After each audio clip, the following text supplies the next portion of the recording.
Life mission പിരിച്ചുവിടുമെന്ന തദ്ദേശ സ്വയംഭരണ വകുപ്പ് മന്ത്രി കെ.എം. ഷാജിയുടെ പ്രഖ്യാപനം ജനങ്ങളോടുള്ള വെല്ലുവിളിയാണെന്ന് സിപിഐഎം. രാഷ്ട്രീയ പ്രേരിതവും ജനവിരുദ്ധവുമായ ഈ നടപടിയിൽ നിന്ന് പിന്മാറിയില്ലെങ്കിൽ ശക്തമായ ജനകീയ പ്രക്ഷോഭം കേരളത്തിൽ ഉയർന്നുവരുമെന്ന് സിപിഎം സംസ്ഥാന സെക്രട്ടേറിയറ്റ് പ്രസ്താവനയിൽ പറഞ്ഞു. 5 ലക്ഷത്തിലേറെ വീടുകൾ യാഥാർത്ഥ്യമാക്കിയ മാതൃകാ പദ്ധതിയാണ് ലൈഫ് മിഷൻ. 1 ലക്ഷത്തിലേറെ വീടുകൾ നിർമ്മാണത്തിന്റെ വിവിധ ഘട്ടത്തിലാണ്.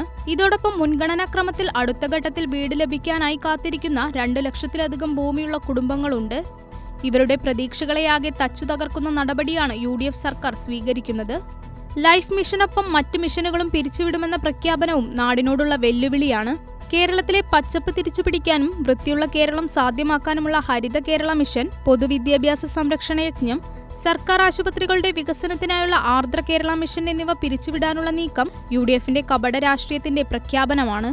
കേരളം കൈവരിച്ച സാമൂഹ്യ മുന്നേറ്റങ്ങളെയും നേട്ടങ്ങളെയും ആകെ തകിടം മറിക്കാനുള്ള ശ്രമങ്ങൾക്കെതിരെ ശക്തമായ പ്രതിഷേധം ഉയർന്നുവരണമെന്നും സെക്രട്ടേറിയറ്റ് ആഹ്വാനം ചെയ്തു. കേരളത്തിന്റെ ലൈഫ് തകർക്കുന്ന നടപടിയാണ് UDF സർക്കാർ ചെയ്യുന്നതെന്ന് CPIM സംസ്ഥാന കമ്മിറ്റി അംഗം MP രാജേഷ് പറഞ്ഞു.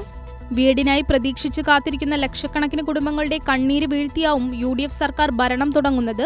ഈ കണ്ണീരിൽ തന്നെ UDF സർക്കാർ കത്തിച്ചാമ്പലാവുമെന്നും അദ്ദേഹം ഫേസ്ബുക്കിൽ കുറിച്ചു. News desk, Kairali news.